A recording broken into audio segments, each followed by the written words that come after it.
Hola chicos, ¿cómo están? Muy buenas tardes. ¿Cómo se encuentran? Chicos, Buenas tardes, Arqui.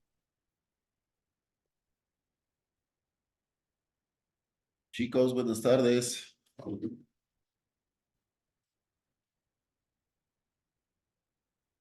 Hola chicos. Buenas tardes. Perdón. Hola chicos, ¿cómo están?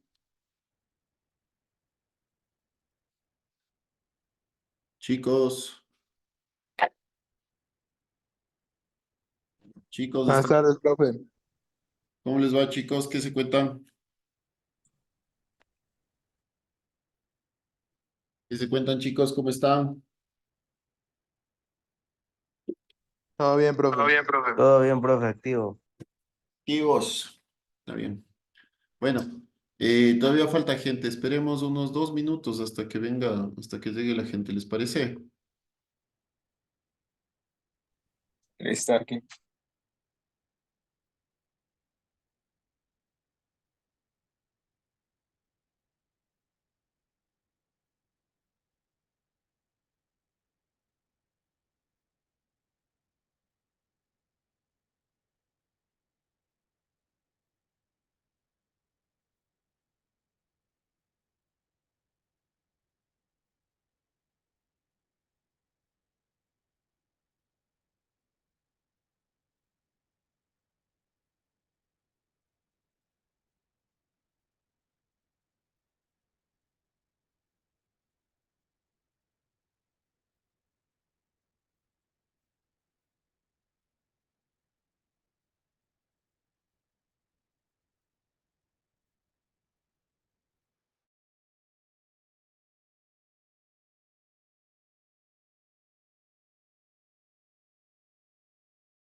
Tardes.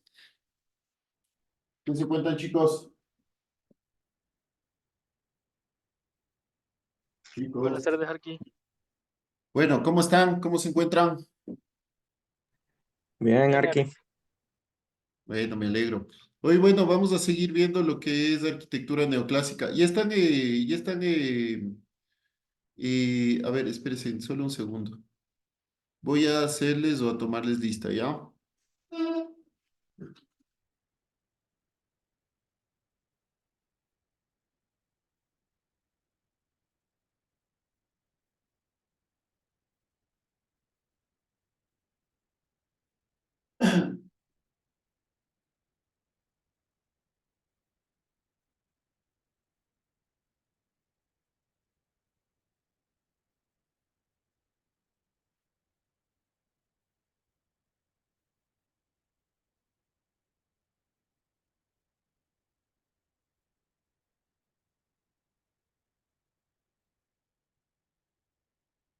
A ver.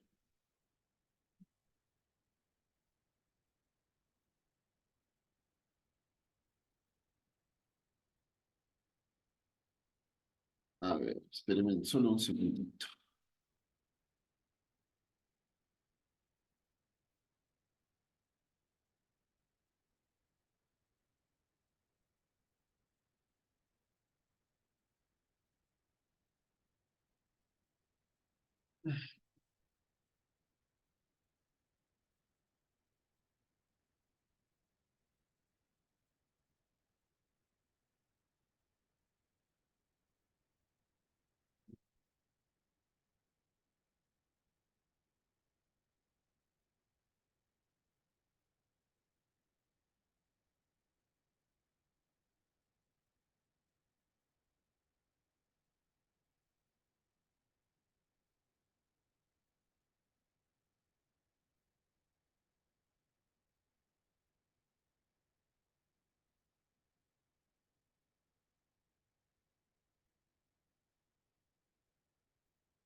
Chicos, espérenme un ratito.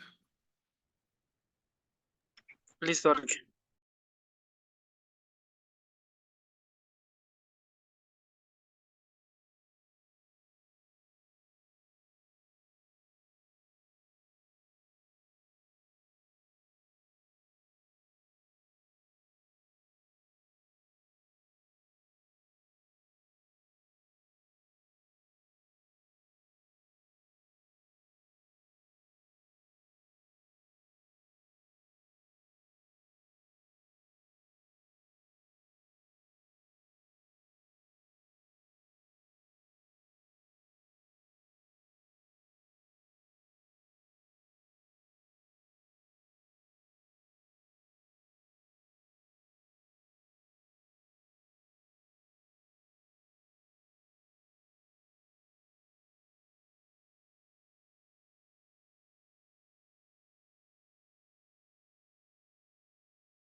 Disculpen, chicos, es que no sé.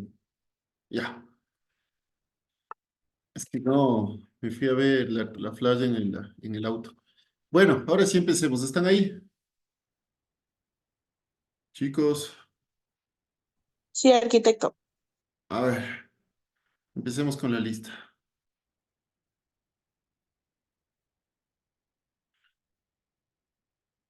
Ya, hoy es 16/01/2024. A ver, Elian, ¿estás acá? Presente. Y Javier, Melanie, Mateo, Presente. Doménica, Presente. Carlos, Presente. y Paul, Presente, profe. Elsa, Presente. Camila, Presente. y Jennifer, Presente. y Andrés, John Jairo, Presente. Juan David, Presente. Emily, Presente. Melanie, Valeria, y Marco Presente. y Lisette. Presente. Gracias. Ok. Bueno, chicos, ¿cómo están? Más bien les pido disculpas, me retrasé un poquito porque la verdad es que estoy haciendo ahorita una programación de intervenciones para el próximo año y se estaba complicando, pero bueno, eh, ya estoy resolviendo. Bueno, chicos, continuando con lo que estábamos viendo, estábamos hablando sobre la arquitectura neoclásica. ¿Qué es esto de la arquitectura neoclásica? Para esta época los arquitectos ya no solo eran arquitectos, también eran un poco de arqueólogos. Entonces, los arquitectos en esta época muchas veces em, empezaron, no muchas veces, ellos empezaron a buscar, a ver los vestigios de la antigua Grecia, de la antigua Roma, de la arquitectura renacentista, y empezaron a rescatar todos estos elementos. Entonces, lo que empiezan a hacer es a construir en base a esto. Y empieza a aparecer, digamos, unos estilos de doctrinas, de tendencias, que es el romanticismo, por ejemplo. El romanticismo, si bien es cierto, influye en la parte de pintura y de pintura, escultura y literatura, también influye en la parte de arquitectura. Entonces, el romanticismo fue un movimiento cultural en la pintura que se originó en Alemania a finales del siglo XVIII, confiriendo prioridad a los sentimientos. Estuvo en su apogeo en el periodo aproximadamente entre 1800 y 1850. Es un movimiento cultural para comprender a la cultura occidental moderna en la filosofía, el arte, la literatura, la música, la política y la arquitectura. En este periodo, el mundo occidental se había sacudido por la revolución de las 13 colonias inglesas, que fue lo que ahora es Estados Unidos. Adicional a esto, hubo la Revolución Francesa y la primera revolución industrial, y empieza a cambiar completamente este mundo agrario. Y para esta época empieza a ver o se empieza a denotar muchos elementos, muchas diferencias entre sistemas económicos. O sea, empieza ya a nacer una clase pudiente, una clase comercial, una clase rica, digamos, una clase de más o con mayores recursos, y empieza a haber también una clase más pobre. Entonces, el romanticismo empieza a generar de una manera de sentir de la naturaleza, una manera de sentir de la naturaleza y empieza a mostrar cómo, o empieza a mostrar la vida y al ser humano. Bueno, entonces, debido a que el romanticismo es una manera de sentir la naturaleza, la vida y el ser humano, es que presenta de manera distinta en cada país donde se desarrolla, proyectándose ello también en todas partes, llegando a la arquitectura. Eh, en la pintura, por ejemplo, la finalidad de estas pinturas es la representación de sentimientos sobre la razón. En Alemania, su mayor difusor fue Caspar David Friedrich, con esta pintura que es famosísima, que es El caminante sobre las nubes. En España nace Goya, Francisco de Goya, y por ejemplo, Saturno devorando a su hijo. Esto de Goya hace referencia a la Revolución Francesa, ¿no? Como los hijos de la Revolución empiezan a comerse a los padres de la perdón, los padres de la Revolución a los hijos de la Revolución, ¿no? Bueno, en cambio el realismo, por otra parte, fue un sentimiento de pintura iniciado en Francia en 1855. El principal representante fue Gustavo Courbet. El propio pintor, fue quien acuñó el término de dar el nombre al pabellón que hizo construir para la exposición en ese año citado bajo el título de realismo o de realidad. Entonces, Gustavo Courbet empieza a exponer el taller del pintor, considerado como un manifiesto al estilo realista. Es un elemento muy escandaloso, digamos, artísticamente por su crudeza. Ya lo vamos a ver aquí. Entonces él empieza a mostrar su taller de pintura, ¿no? Eh, Empieza a mostrar cómo en distintos tiempos aparecieron varias personas en un solo tiempo. Entonces, este es el taller del pintor Gustave Courbet. Es una alegoría real que determina una fase de 7 años de su vida artística y moral entre 1854 y 1855. La intención era hacer desafiar por su lienzo toda la sociedad humana contemporánea. Entonces, aquí vemos cómo en 7 años todas estas personas desfilaron por el taller de Gustavo Courbet. ¿Sí? En esta época también hay pintores como Jean-Francois Millet aquí está, o Honore Daumier, que empiezan a pintar la realidad o la crudeza de la realidad de las personas o cómo se vivía, por ejemplo, los recogedores de espigas o los vagones de tren, ¿no? Entonces, la definitiva implantación de la burguesía o de esta clase pudiente o de esta clase comerciante o de esta clase que tenía más recursos que las otras, eh, se generó como una clase dominante y desde luego cuando hay una clase dominante hay una clase dominada.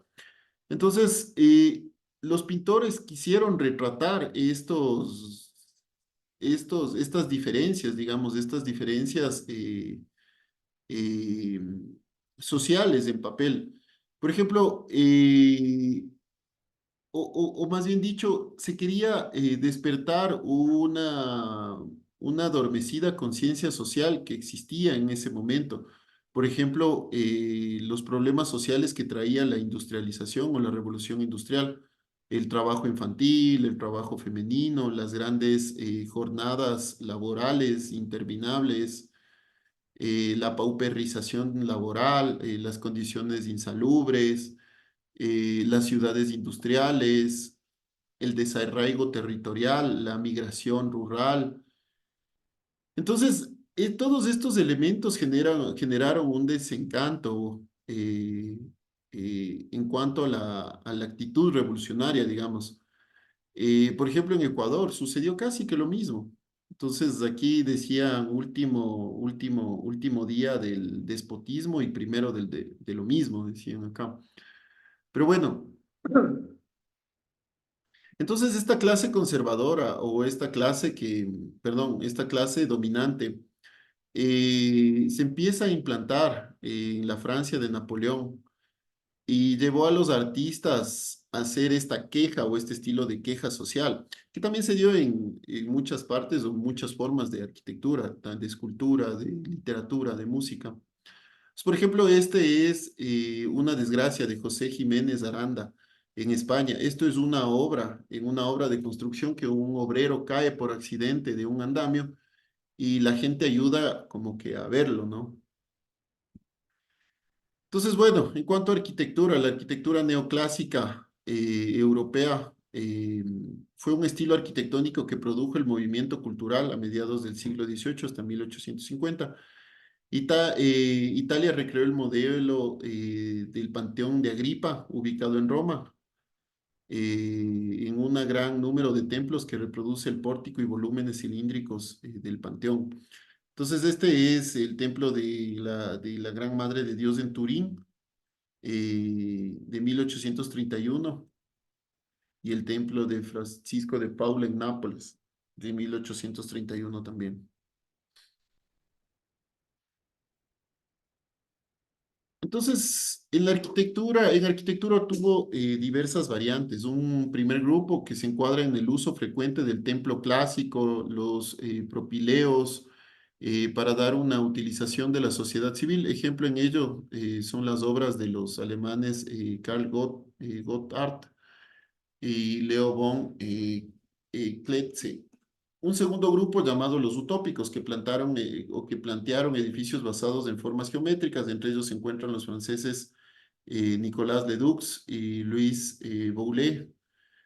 Abordados en datos anteriores, Ledoux añadió el concepto del carácter arquitectónico, sosteniendo que un edificio debe comunicar inmediatamente su función para lo que fue diseñado y construido.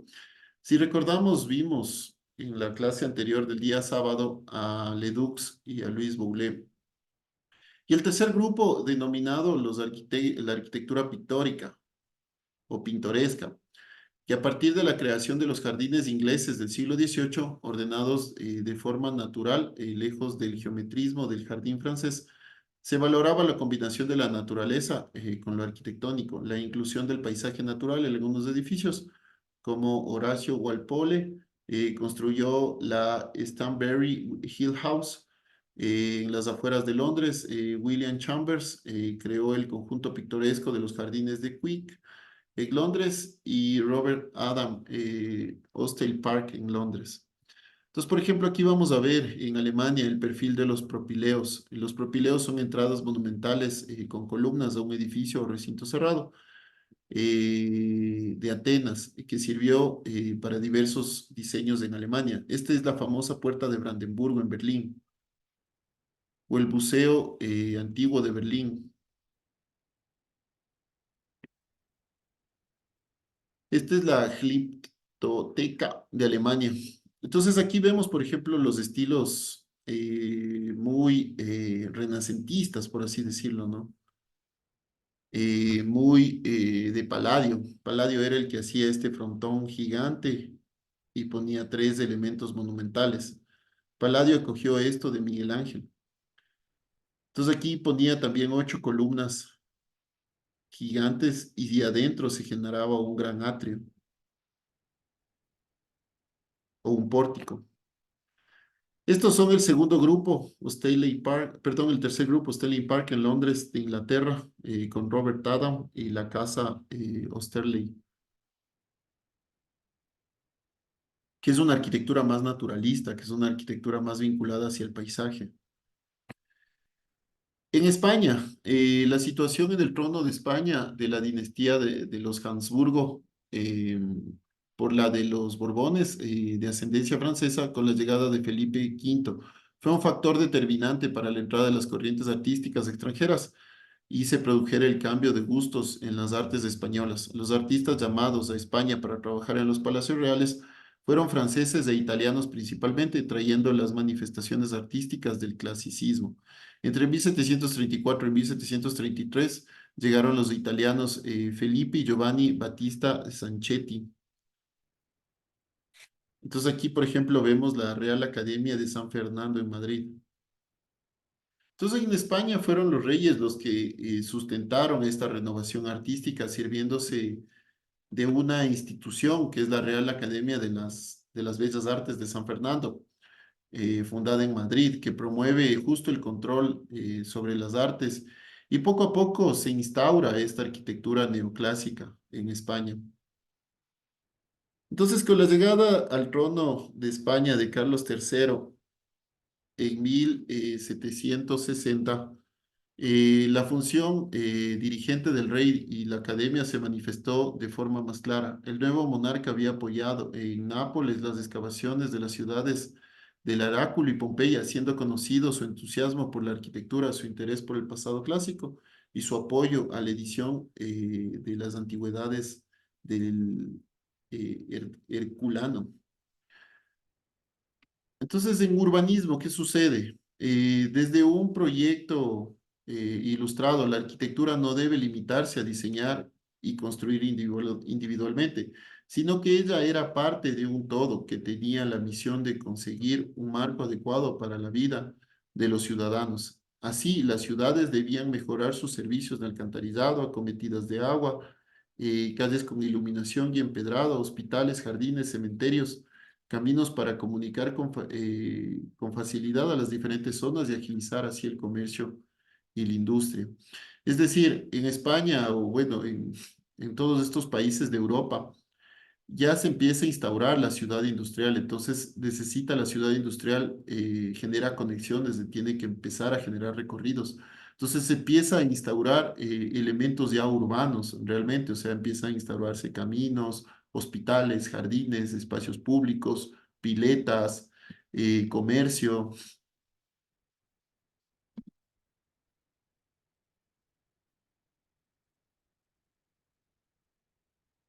Bueno, también en estos años sobresale el arquitecto Ventura Rodríguez, notable por la cantidad de obras que construye y por el control sobre la arquitectura de toda España.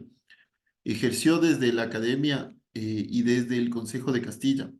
Obras suyas es la remodelación de la Basílica del Pilar de Zaragoza, con la construcción de una capilla exenta para el culto de la Virgen dentro del gran templo. La capilla está pensada como un enorme balcadino construido para mármoles de colores y bronces que había aprendido en la obra del Palacio Real de Madrid, construido para Felipe V.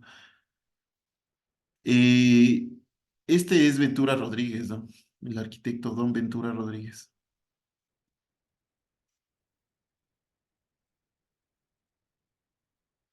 Otra de las obras importantes en España es, por ejemplo, la Puerta de Alcalá de Francesco Sabatini. Entonces, la actividad de Sabatini cubrió el campo de la arquitectura civil y la ingeniería militar. Dirigió numerosas obras en toda España, desde la Catedral de Lérida a las fábricas de armas de Toledo, o el trazado de la nueva población de San Carlos en la isla de León, en Cádiz. Entonces, con la entrada o con la llegada de Francesco Sabatini o Francisco Sabatini es italiano.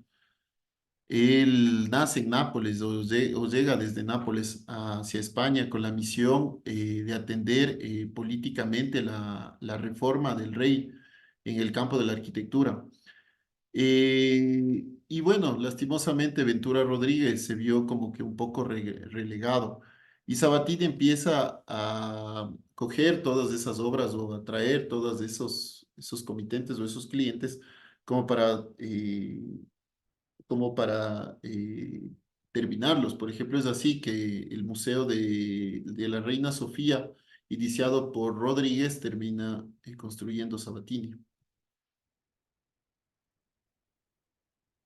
Otro de los arquitectos es Juan de Villanueva, hermano de Diego de Villanueva. Su trabajo como arquitecto real le convierte en el traductor de los gustos del rey y fue autor en el Real Sitio del Escorial, Museo del Prado, iniciado en 1785, y Jardín Botánico, Observatorio Astronómico. Este, por ejemplo, es el Museo del Prado de Madrid, de Juan de Villanueva. Es realmente hermoso este Museo del Prado. Ojalá podamos, no sé, tal vez el día sábado hacer un recorrido virtual. En otro de los países comenzó el reinado de Luis XV, se convirtió en dominante bajo Luis XIV y continuó a través de la Revolución Francesa el reinado de Napoleón Bonaparte hasta 1830, cuando fue reemplazado gradualmente por el romanticismo y el eclecticismo. La primera fase del neoclasicismo francés se expresó en el diseño de mobiliario e interiores, el conocido como Luis XIV. Cuando el rey conocido como el rey, como Luis XV. Cuando el rey Luis XIV accedió al trono en 1744, su esposa María Antonieta, que era amante de la moda, llevó el estilo de la corte y luego evolucionó al estilo imperio. Este estilo imperio termina siendo un estilo muy, o de diseño de interior.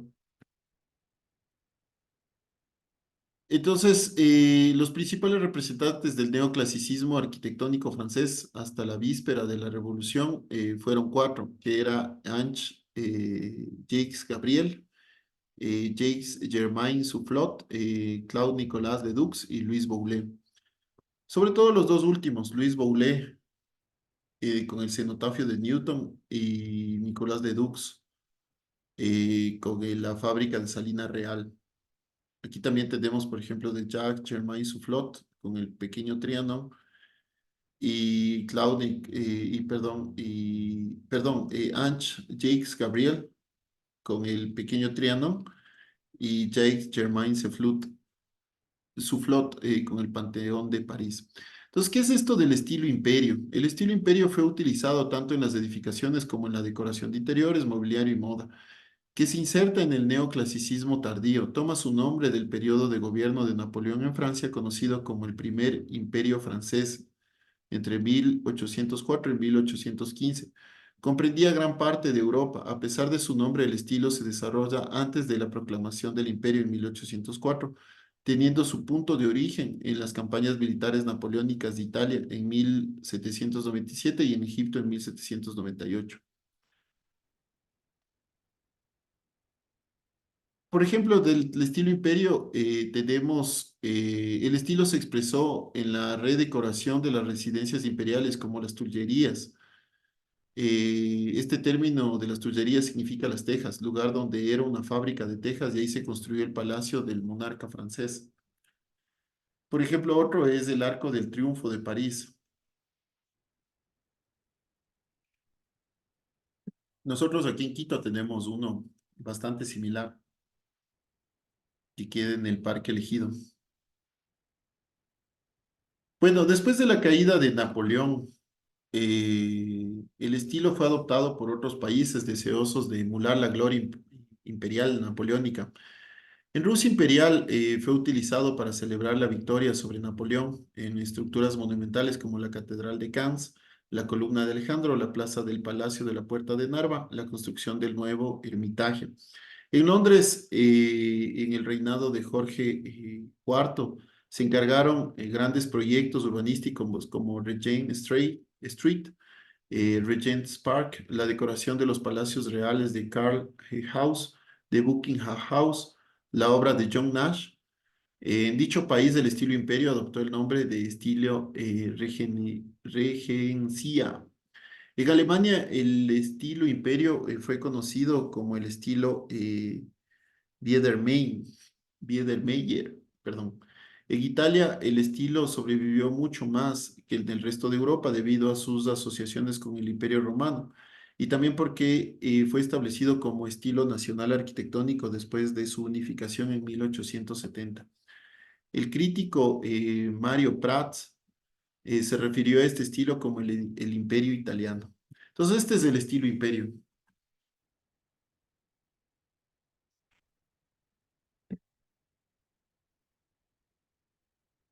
Estas decoraciones entre colores rojos y dorados, el dorado hacía emular el oro, la fuerza, el poder. En arquitectura, por ejemplo, tenemos el Hermitage de San Petersburgo.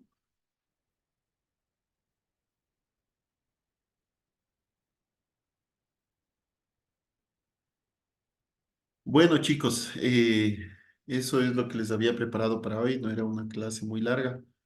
No sé si alguno tiene alguna pregunta o alguna inquietud, por favor. No, Arqui. Chicos, ¿están ahí? O ya se durmieron. No, ninguna duda, Arqui. Arqui, una consulta que yo entré después de que entró a la lista. ¿Y quieres que te pongan lista? No atrasado, por lo menos. No, y atrasados. Pero ya te pongo. ¿Qué es que eras? A ver, déjame ver. Es que ya cerré el archivo.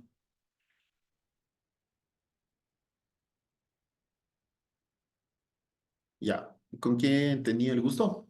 A ver, veamos. ¿Javier Cujano está o no está? Sí, yo mismo era. Ah, vos eres. Ya. ¿Melanie Delgado? No. Perfecto. Andrés Ramírez. Melanie Segura. Y Valeria Troya. ¿No están? Bueno. Bueno, chicos, hasta aquí hemos llegado. Les mando un abrazo. Nos estaremos viendo el día. Hola, Arqui, diga. Perdón, ¿Me nombró? te nombré. No sé. ¿Cuál es tu nombre? ¿Cuál es tu nombre? Hola. ¿Cómo, Arqui? ¿Quién? ¿Quién eres? Bueno, no sé. Creo que alguien se filtró. Bueno, chicos, les mando un abrazo. Cuídense mucho. Estaremos conversando en la próxima clase. Un abrazo.